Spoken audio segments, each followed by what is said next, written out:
All right. Hey, good morning, everybody. It is Wednesday morning, June the 18th, 2025, and we are going to be in our Torah portion today, and then we're going to do the second part of our Torah portion on Friday as we are finishing, also finishing up the book of Hebrews tomorrow. So we will have finished the book of Hebrews, then starting next week, we'll be doing Torah portions twice a week, generally Tuesdays and Thursdays, but sometimes like this week and other weeks we've had to adjust that. And then we're going to be going back through First Peter and Second Peter on Mondays, Wednesdays, and Fridays. And so just want to remind you, just take a moment to hit like, and if you like this teaching in our ministry at the end, if you haven't subscribed, please subscribe. If you haven't downloaded our app, just go to the App Store and look up Shalom AZ. All right, well, let's get going. This is a very familiar Torah portion. This is a very familiar story for us. The name of the Torah portion is Shalach, which is send. You know, the word shaliach, that's the Hebrew word that would be used for an apostle, shaliach, sent ones. And so this is Shalach, send, and send for yourselves. And this is the story. Parsha Shalach tells the story of the sending of the spies into the promised land. And this is, without a doubt, one of the most tragic stories in the Bible. It's just heartbreaking. The Torah portion this week covers Numbers 13, verses 13:1 through chapter 15, chapters 13, 14, and 15. Today we're going to be looking mostly at chapters 13 and most of chapter 14 to the degree that we're able to. And then our Haftarah portion is when we finally do enter the land in Joshua chapter 2, verses 1 through 24. And our Brit Hadashah portion is Hebrews 3, 7 through 4, 1. Of course, we just are finishing up replaying through Hebrews. And chapters 3 and 4 really are about the heart of this message and this particular story. Numbers 13, beginning in verse 1. Oh, the title, yeah, thank you. The title of the message this morning is our manna this morning is "Promise at your feet, panic in your heart." Promise at your feet and panic in your heart. Adonai spoke to Moses, saying, "Shalach lecha, send for yourself. Send for yourself. Send some men on your behalf to investigate." Uses the word yitar, which is to spy out, to do reconnaissance, as it were, to investigate the land of Canaan, which I am giving, which I myself, he says with emphasis, I myself am giving to the children of Israel. Each man you are to send will be a rosh, a head, as it were, a prince of the tribe of his fathers, a man from each tribe. So right out of the gate, what we understand here is that it's the Lord giving the command, saying, hey, the Lord told Moses to send for yourself some spies, some men to spy out the land. But what we come to later understand from the full picture of all of this, later in the Torah, in the opening of Deuteronomy, is that really the Lord in this case is responding to the request of his people. Look at Deuteronomy 1, beginning in verse 20. Moses says, I said to you, you have come to the hill country of the Amorites, which Adonai our God is giving to us. Look, see, Adonai your God has set the land before you. Go up, take possession as Adonai God of your fathers has promised you. Don't be afraid. Don't be discouraged. Verse 22 says, Then all of you came near to me and said, Let's send men ahead of us to explore the land for us and bring us back word about the way we should go up and the cities we will enter. The idea seemed good to me, so I took 12 men from among you, one man from each tribe. Right? So we have these two different, here we find out that, we have the one part where it's Moses saying the Lord told Moses, but that is a response. It's the men, he's like, okay, go take the land, right? It's been 15 months since they've left Egypt, 15 months. Right, so right now, it'd be like we left March of last year. It's really only been 15 months since leaving Egypt. They've been most of that time at Sinai, And now they're there. They're at the cusp of the promised land. They're not in the place where they were where they are when they eventually do go in, but they're there. And Moses says, "Okay, we're here. We're going to go up, take the land. Don't be afraid." And so the people here in Deuteronomy ask to send the spies, right? They're looking for more information. Hey, what's the best route for us to go? And in response, it seems, I suspect Moses took this idea to the Lord. And then the Lord says, okay, yeah, and gives the command. Because Moses only goes forward at the mouth of the Lord, at the word of the Lord. And that's what Numbers chapter 13 does say here. And the thing is, the Lord says, okay, do it. Yeah. And there's no sense, people will read this into it later sometimes, that the Lord was upset about this request.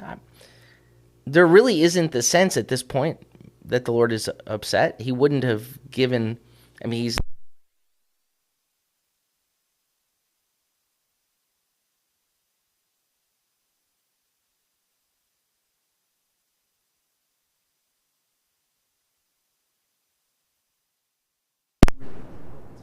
All right. Are we on? Yeah. All right. There's like a little burst in our sound. Okay, so, but I really feel like the Lord, in saying to them, okay, go ahead and take the land, that this was really just a gracious concession of the Lord, as he saw the fear in their hearts, or the anxiety. Think about it. Why do they want to spy out the land? What difference will spying out the land actually make? Does the intel that they're going to get going to make a difference about whether they're going to be able to take the land or not? Like, oh, good thing we knew that, otherwise we would have lost. Is there any chance if the Lord sends them and they walk in obedience to the Lord and they don't know where they're going, they just go where he says to go, is there any chance that that they don't take the land? Well, no, there's not. But sometimes we have this idea that I'm as guilty of this as anyone, that if I just understand it, it just helps me. I'm just better if I understand where we're going, something like that. And or does the intel that they're going to get about the nature of the land, see if it's a good land or if it's bad? Well, is it going to be bad? I don't think it's going to be bad, but is that going to decide whether or not they go in? Are they going to be like, well, we looked at the land and, the fruit's not what we thought it would be, so let's just keep looking for another place? No, that's not going to happen. So the result of the intel isn't going to determine anything in terms of the outcome of whether they take the land and whether they're victorious, right? It's only for their own peace of mind, for their own sense of just needing I just would like to know. I would just like to know what it looks like. Can you give us a picture? Look, I like to kind of check things out first. I like to, get the lay of the land, as it were. I think a lot of us do, right? So we understand that, and I think the Lord understands that, and Moses does. He says, okay, yeah, that's good. That's a good idea. I believe he takes it to the Lord there, and the Lord says, okay, go do this. And in the Deuteronomy passage, Moses is saying, he says what? He says, do not be afraid. He says, do not be afraid, do not be discouraged, or do not be terrified, as it were. So the word for afraid has to do with what we are toward the Lord, even the fear of the Lord. Don't be in awe. So when you see all of this, you see all the people, don't let it overwhelm you. And then don't be shaken in your boots. Don't be terrified. Don't be overwhelmed. Fear the Lord, like be overwhelmed in awe of him. It's the line from, if any of you watched the Joshua and the Big Wall in VeggieTales, where it says, they're big, but God's bigger. Or no, that's David and the giant pickle. But anyway, same idea. They may be big, but God is bigger. That's got to be our understanding. But the Lord's bringing the people into what is to them an unknown land. And perhaps they're a little shaky. And the Lord he's already shown himself to be not just true to his word, but just he over produces. He does what he said he would do. He's been true to his word and then gracious beyond that. So still, okay, you want to put your eyes on it? You want to put your eyes on the land? Okay. And the thing to recognize here is that this generation, the Exodus generation, they have gotten to see with their eyes the works of the Lord, the miraculous power of the Lord, the faithfulness and the provision of the Lord in a way that no other generation really in a material way has seen before or after, not to the degree that they did. I mean, this is where, the greatest of miracles that they experience in just these 15 months and before, and in the months before that, with the plagues and the parting of the Red Sea and experiencing the presence of God and the voice of God, even seeing the judgment of God in reality. There's so much that they've seen. They've been eating manna. They've even gotten quail that's now come out of their nostrils. They've experienced so much. And we have this idea, if only I could see. If I could see, I would believe. It's sometimes faith, the hard thing about faith is I just can't see it, and that's what makes it so hard. It's hard for me to trust because I can't see it. Well, they saw, and still they want to see again.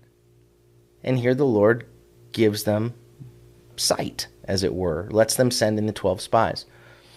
So, verse 3, according to the word of Adonai, Moses sent them from the wilderness of Paran. All the men were princes, or Rosh, they were Roshé, princes of the children of Israel. And then the next verses now tell us who they were, from what tribe. And we just jump ahead to verse 17. As he sent them to explore the land of Canaan, he said to them, go up there through the Negev, then go up into the hill country. Right? So here, as he sends them, the Lord is sending them on a guided tour, so to speak. Because the path he sends them on, he sends them through the Negev to the hill country and then eventually up to Hebron, where they're going to go up to the top and then turn around and come back. And really what they're doing in that point, they're walking in the footsteps of the patriarchs, right? They're walking in the footsteps of their fathers. In Abraham, when the Lord in Genesis chapter 12, the Lord had given him the promise, it says he set out towards the Negev. He began in the Negev. Negev means the south. And so that's the southern tip of the southern desert there in Israel. And so we read in Genesis 12:9, it says, so Avram kept on journeying southward, or Had Negva, which is to the Negev, to the south. So here, Abraham had been assured that his offspring would be like the dust of the earth, right? He'd been told that they would be, and later he's told as many as the stars in the sky. And he's not even told exactly where he's going. Go to the land that I'll show you, and he did. And so this same land, when he arrived there, the Lord made him this promise and said, now get up. Look at Genesis 13:17. He got there. He says, get up, walk about the land through its length and its width. I want you to explore the land because I'm going to give it to you. Verse 18, so Avram moved his tent from place to place and came and dwelt by Mamre's large trees, which are in Hebron, and there he built an altar to Adonai. So he was sent through the land, through the Negev, up to Hebron. So now the spies the Lord instructs them where they're going to go. And this ends up being, again, no surprise, the journey through the land it's a transitional period of time. It's a 40-day journey. And so in the course of their 40-day journey, the spies reached Hebron, which is the highest town in that whole region. It's about 1,000 meters above sea level. And centuries earlier in Genesis 23, Abraham had bought land in that place from the local Hittites so that he and his family might be buried there. So they're now in the very place where Abraham is buried, and Sarah, and Isaac, and Rivkah, and Jacob, and Leah, and they've all been laid to rest there. All of Jacob's sons, with the exception of Joseph, were buried there as well. So the Lord has instructed the 12, eventually are buried there. The Lord has instructed the 12 the 12 to spy out the land in a way that is intended to remind them of God's faithfulness. I'm going to send you through the land on this tour. This is where Abraham was, right? This is where the patriarchs, this is where Abraham and Isaac and Jacob, where they lived and they loved and they walked and they worshiped and they trusted God and they obeyed. And they also faced difficult and demanding experiences, right? Life hadn't been easy for any of them. But the Lord, in this very place where he's going to bring you, you are the fulfillment of that promise. Look what I'm doing, right? I saw them through and now I've brought you here. Like, this is what that whole journey, the Lord's like, he's graciously giving them this preview. And all of the Abraham, Isaac, and Jacob, at one time or the other, they made mistakes, but they failed God at times, but God never failed them. And so this very land that they're walking, it's its own testimony to God's unchanging faithfulness, right? So he's sending these that they've already been assured, go take the land. I'm giving you the land. They've been assured of the Lord's faithfulness in the most indisputable ways possible, right? And now they're on a path that is intended to strengthen and encourage their potentially shaky hearts. So again, verse 17, as he sent them to explore the land of Canaan, he said to them, go up there from the Negev, then go up into the hill country.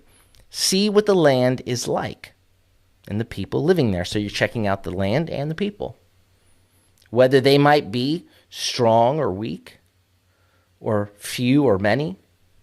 And what kind of land are they living? Is it good or is it bad? Also, what about the cities in which they're living? Right? These are the instructions Moses is giving. Are they unwalled or do they have fortifications? Right? Are they just camped out or are they walled in? Are they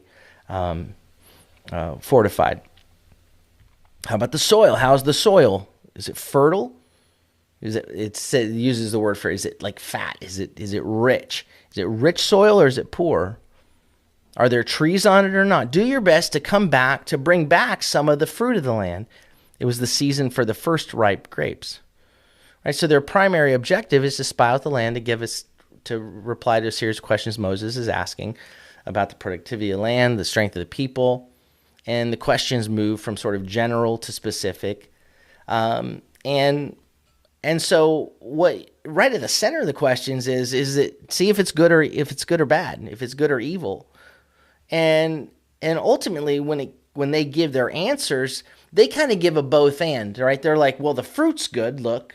Fruit's good, but the people, they're bad news.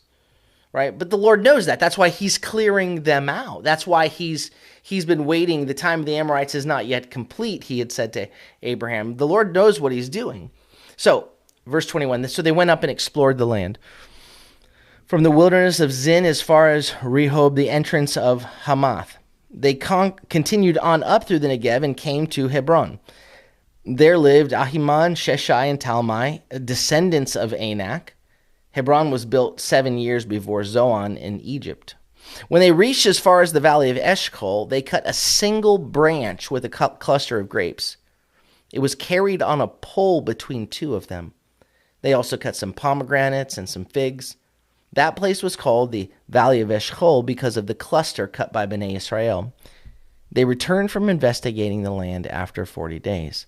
Verse 26, they traveled and returned to Moses, Aaron, and the entire community of Bnei Israel at Kadesh in the wilderness of Paran.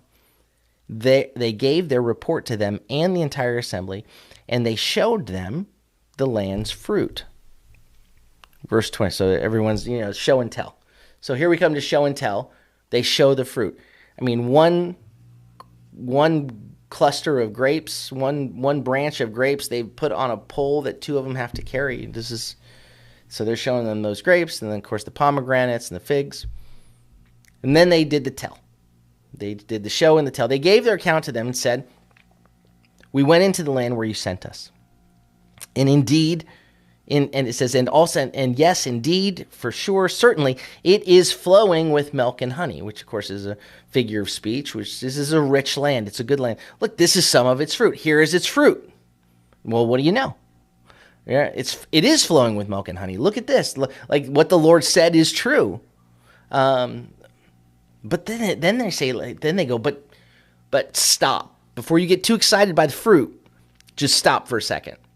Right? Because verse 28 opens up with this Hebrew word esef. Esef means to cease, to come to an end. So they're like, but cease, stop. Before you get too excited, just halt. Verse 28, except, stop, the people living in the land are powerful, and the cities are inaccessible or fortified and great, very great, me'od, they are very large. We even saw the sons of Anak there, which are giants. Like, these are big people. And then they add this. Then they go in, basically, and not just that, the Amalekites are there. These are people that have already proven to be dangerous enemies of Israel. You'll remember, it said, look at the opening of verse 29. Amalek is living in the land of the Negev. So the first thing they would face are the Amalekites. You'll remember in Exodus 17, just after leaving Egypt, not long after leaving Egypt, the Amalekites came and attacked Israel. So these people had proven to be an enemy, and we later find out that they would attack the weakest on the edges among them. And of course, that battle in Exodus 17, the children of Israel were victorious. That's where Aaron and Hur had to hold up the hands of Moses, and every time they held up his hands, they were winning the battle, and every time his hands went down, then the Israelites were losing the battle. So they held up his hands and ultimately defeated the Amalekites. So here's what we know, is that even though they attack us, God is for us. Right? That's what faith understands. That's what trusting in God says. But fear says something else. And my own wisdom and my own understanding and my own anxieties say something else. So now they're coming and they're like, look at the fruit. It's great. But stop. Hold on a second. People that are big. I mean, they're huge. Giants. There are giants there. And they go on and the cities, they're inaccessible, and they're unbelievable. They're so big. And the Amalekites are there. Not the Amalekites. Amalek is living in the land of the Negev. The Hittites, Jebusites, and Amorites are living in the mountains, and the Canaanites are living near the sea and along the bank of the Jordan. But then Caleb interrupts, and there's an interjection. It's basically a word that uses an interjection in verse 30, where it says Caleb quieted the people, but the opening word is, and he quieted them, but it's the word for he shushed them, or he shut them up. Then Caleb shut the people up before Moses and said, we should definitely go up and capture the land, for we can certainly do it. And he says this with like two strongly emphatic phrases where he does a word repetition. Whenever a word is repeated, even if it's the same word but like in two different forms, it's emphasizing this word. And so this sentence, he says, ascending, we must ascend. We've got to ascend. That's why they've translated as we should definitely go up. We must ascend. It says, and then it says, and capture the land, and let us possess it, for we can certainly do it. So, and that word for we can do it is the word for being able or having the capability, and he repeats that word twice, right? Let's ascend. Let's ascend. Ascending, let's ascend and possess the land, because being capable, we're capable to do it. But before he can even continue, the others interrupt him, and they keep making their case. They just shut him down. But the men who had gone up with him said, no, we're not able. Like, he uses the word, we're able, we're capable. And they said, no, and they shot it down. We're not capable of going up against these people, because they're stronger than we are. They're mightier than we are. Now, they've seen so much.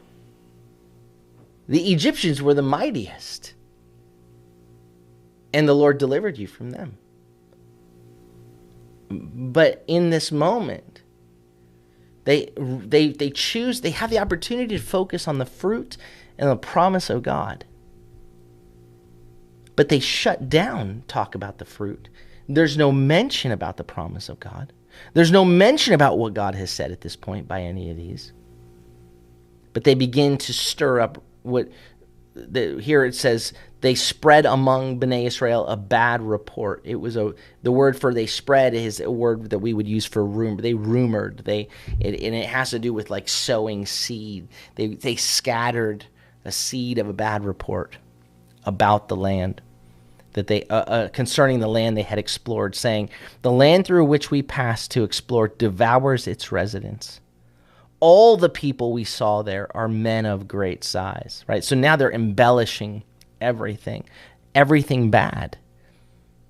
That shut down the talk about the fruit. No talk about what God has said. But now an embellished focus on what we cannot do. We saw there the Nephilim, the sons of which are, of course, from Genesis. The sons of Anak are from the Nephilim, the writer tells us. So it says, we seemed like grasshoppers in our eyes as well as theirs. So that even that language there suggests not only did we feel small, but they looked at us and thought that they could have us for lunch. Like, we cannot do this. We can't do this. And all through the night, Numbers 14. I'm going to move quickly because there's a lot still here. All through that night, the entire community raised up their voices. The people wept. Right? So this bad report, these words, this focus on what we cannot do, this embellished, deceitful focus on to really make it worse. Right? This is they have their own campaign here with bad commercials, negative ads here that are spreading among the people, and they're getting freaked out. By the way, just a side note, it's a good idea to just, like, we always want to watch the news, be aware of things that are going on in the world, but 24-hour news, you got to watch out for it. Watch the basic news that tells you about what happened today, but all the people talking about all the things we need to be afraid of, I'd steer clear of those folks, because these 24 hours news networks, they sell fear and panic. It keeps people hooked because they think that they're going to find the answer and the solution to the fear that they have there on that channel, and then those channels get revenue. So that's what these guys, there's negative ads going all over all night. The people wept. So through the night they're crying. They're afraid. All Bnei Israel grumbled against Moses and Aaron, and the whole community said, if only we had died in Egypt. If only we had died in this wilderness. Why is Adonai bringing us to this land to fall by the sword? Our wives and children will be like plunder. Wouldn't it be better for us to return to Egypt? So when they think back to Egypt, when they set their mind on Egypt and they set their mind on the wilderness, their view of it is, rather than God delivering us, we wish God would have just let us die there. Rather than going, wait, he delivered us then, he delivered us here, he can do it again. Rather than taking from those circumstances where they were absolutely outmatched. Except the Lord was on their side, so they're never outmatched with the Lord on their side. But rather than recognizing that, they're just now, it's avalanching the fear into madness, into rebellion against God's people. I mean, look, Miriam in just the previous chapter was, because they spoke against Moses, who'd been chosen by the Lord, here she gets leprosy for a week. They've seen, they've seen the power of the Lord, and yet now they're going to rise up in rebellion. They said to each other, let's choose a leader and let's return to Egypt. So they're like, let's choose a new head and let's go back to Egypt. Then Moses and Aaron fell on their faces before the entire assembly of the community of Bnei Israel. Now, the thing that we have to remember here, because, again, this is not a new story for us. We kind of know the way this goes. Remember in the previous chapters, Moses is overwhelmed. People wanted to eat. Moses is like, I can't do it, and I can't do that. Can't carry this all by myself. God tells him to pick 70 elders. I'm going to take from the spirit that's on you and put it on them. And they prophesied once, at least. They had that experience even. And Moses is like, man, I wish everybody was a prophet, you know. And of all the adults, you know, we've gotten, what's been numbered here are the men of fighting age 20 and over in the book of Numbers. And what we'll come to find out then soon is the judgment will be that all of them will die in the desert. Everyone 20 and over is going to die in the desert. And the children, the generation that they said was going to be plunder for their enemy, they're the ones that are going to go take the land. They're not going to be the plunder. They're going to take the plunder because they're going to walk in the promises of God and hopefully learn from the mistakes of their parents in this tragic episode. That even those 70 elders, they don't get to go. Only Caleb and Joshua. Like, all of these people took the bait of the bad report and just let it consume them. Then Moses and Aaron fell on their faces before the entire assembly of the community of the children of Israel. Joshua, son of Nun, and Caleb, son of Jephunneh, who were among those who had explored the land, tore their clothes. They said to the whole assembly of the children of Israel, the land through which we passed is an exceptionally good land. It's good, very, very, me'od, very good. This is like really, really, really good. If Adonai chafetz, if he is delighted with us, as if he is pleased with us, as if his will is with us, he will lead us into that land.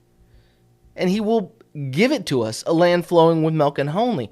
I went to read the next word, only, and only don't revolt against Adonai.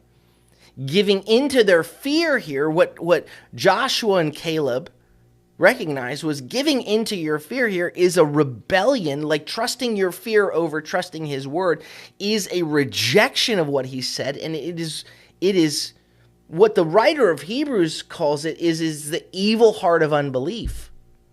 All these people saw. They saw it all. They saw things that we said, if we saw that, we'd never struggle with our faith again. They saw it all. And yet here, they're refusing. They said, don't be afraid. It says, only don't rebel against Adonai. And it says, and you, it says emphatically, which you can't see here in the English, and you, do not be afraid of the people of the land. Do not revere or be in awe or be afraid of the people of the land. Get your eyes off of them. Get your awe off of them. I don't care how big the sons of Anak are. I don't care if they are the descendants of the Nephilim. Get your eyes off of them. And set your eyes on the Lord. It said, don't be afraid of the people of the land. They will be bread for us. They'll be food for us.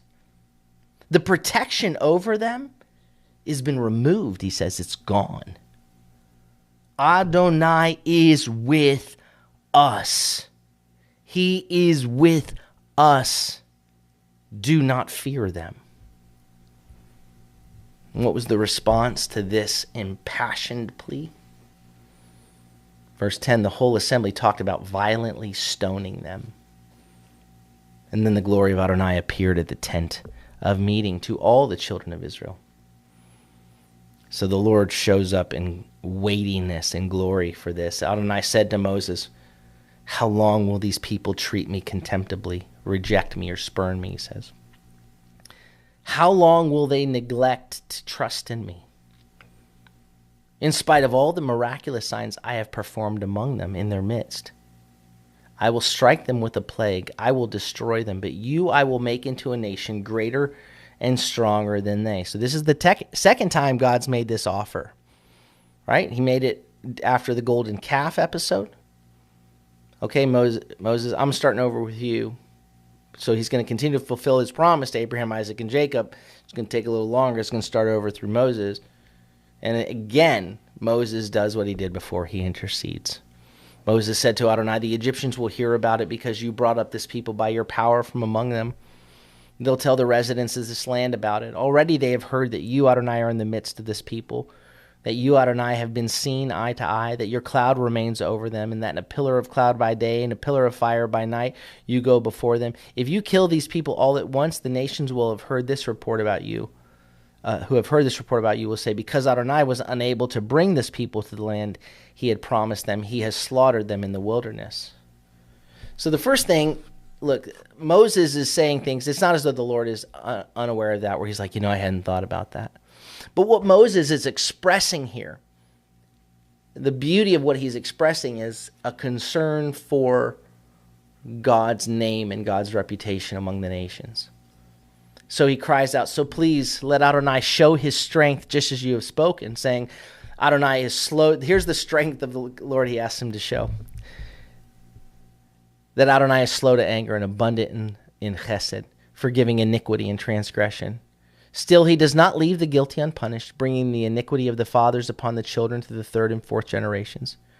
Forgive now the guiltiness of this people in accordance with the greatness of your chesed, of your loving kindness, just as you have pardoned this people from Egypt until now. Keep doing it. You have set us free. Keep doing it. The writer of Hebrews says, you know what? These people died in the desert because they stopped trusting. They had an evil heart of unbelief and they stopped trusting. Moses is crying out, you have set them free. Continue to do it. Forgive them. Adonai answered, I have forgiven them just as you have spoken. Right, but he's not leaving the guilty unpunished. He says, but as certainly as I live and as certainly as the glory of Adonai fills the earth, the entire earth, none of the people who saw my glory and my miraculous signs I performed in Egypt and in the wilderness, yet tested me these 10 times and did not obey my voice. Not one of them will see the land that I promised to their forefathers. None of those who treated me with contempt will see it. However, my servant Caleb, because a different spirit is with him and he is wholeheartedly behind me, I will bring him into the land where he went. His offspring will inherit it. Now, since the Amalekites and Canaanites are inhabiting the valley, turn back tomorrow and set out by the wilderness route toward the Sea of Reeds. You want to go back to Egypt? Start heading back that way. You're all going to die in the desert. They're about to wander in the desert. I've forgiven them, but there's a consequence. I'm going to give you what you asked for. You want to go back to Egypt? Let's start heading back. Adonai then said to Moses, obviously they're going to wander for 40 years. Adonai then said to Moses and Aaron, saying, how long will this wicked community be grumbling against me? I've heard the complaints of the children of Israel grumbling against me. So tell them, as surely as I live, says Adonai, I will do to you just as I heard you say in my ears. In this very wilderness your bodies will drop, every one of you 20 years of age and older who was numbered in the census and grumbled against me. Not one of you will enter the land about which I lifted my hand to make a home for you. Right, so the Lord, even except Caleb son of Jephunneh and Joshua son of Nun, so where Joshua said the Lord's lifted his hand from them, he's removed their protection because they've been able to stay there this whole time because of the Lord's protection. And now the Lord says, I lifted my hand from off of them to make the place for you. As for your children, whom you said would be like plunder, I will bring them in, and they will experience the land you spurned. But your bodies will drop in this wilderness. Your children will be herdsmen in the wilderness for 40 years. They will suffer because of your unfaithfulness until your corpses are consumed in the wilderness. For 40 years, corresponding to the number of the 40 days you explored the land, 1 year for each day, you will suffer for your iniquities and know my hostility. And even in that, we later find that, we're later told that during those 40 years, their shoes didn't wear out, their feet didn't swell. Even in suffering his hostility, how gracious he is. I, Adonai, have spoken, and certainly I will do this to all this wicked community banding together against me. In this wilderness they will meet their end, and there they will die. Then the men whom Moses had sent to explore the land, who had returned and caused the whole community to grumble against him by spreading a bad report about the land, these men, spreading the bad report about the land, they died of the plague in Adonai's presence. Of those men who had gone to explore the land, only Joshua son of Nun and Caleb son of Jephunneh survived. Right? So here they come back and they shut Caleb down. Caleb's like, get your eyes off of this stuff. Get your eyes on the Lord. We can do it with him. Joshua's like, we can do it. If the Lord is pleased with us, we can do this. They're like, no, can't do it. And rather than fear, they feared the people of the land and they didn't fear the Lord. And they didn't face the people of the land because they faced the judgment of the Lord because of the unbelief that they had spread among God's people.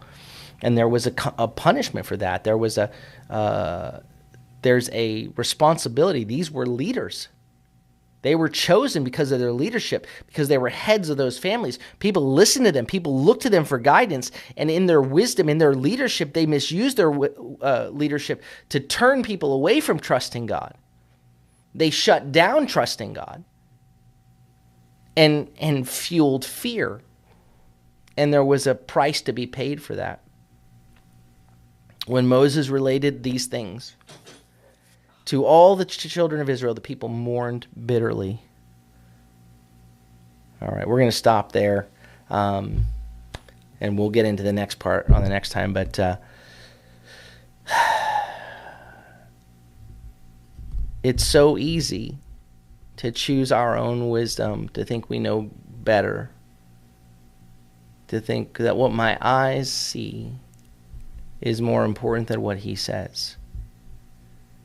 Right? And that's why the writer of Hebrews says, look, they died in the desert because they stopped trusting. Don't stop trusting.